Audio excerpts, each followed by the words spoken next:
Oke, kita lanjut ya. Kita akan belajar bagaimana cara menginstal responsive WordPress theme ya.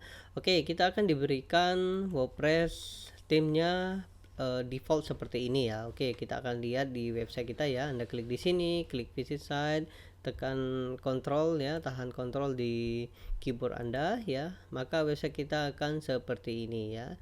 Dan ini sangat kurang responsif ya. Untuk itu kita akan memilih tim yang ada di WordPress ya. Oke, Anda klik di sini ya, appearance ya, Anda klik themes ya, maka akan dibawa ke halaman tempat tim ya.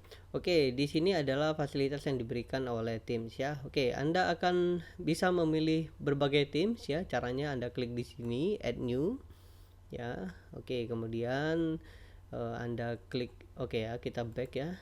Kita akan search ya. Oke ya, Anda klik di sini ya, WordPress theme, WordPress or theme.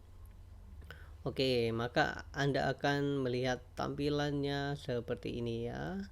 Oke, seperti ini ya. Anda bisa memilih-milih website atau theme ya yang sesuai dengan kesukaan Anda ya. Oke, Anda bisa klik di sini popular ya. Anda juga bisa memilih yang banyak digunakan oleh orang lain ya atau pengguna internet ya.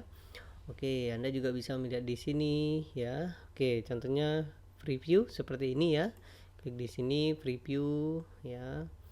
Oke, maka website Anda akan seperti ini ya. Oke ya, kita akan contohkan ya. Kita akan contohkan, klik di sini ya. Oke, nanti website Anda seperti ini ya. Oke, kita akan responsif. Oke, sangat responsif ya. Jika diakses oleh HP ya, handphone atau tab ya, maka sangat-sangat responsif ya. Oke ya, kita akan memilih website ini ya. Kita akan memilih website ini karena bagus ya, ada logo, ada home, about, parent page ya, dan gambarnya juga ya. Oke, klik di sini ya, lalu kita akan klik install. Oke ya, kita akan klik install, kemudian klik aktif ya. Oke, maka kita akan lihat ya tampilan website kita, visit site ya.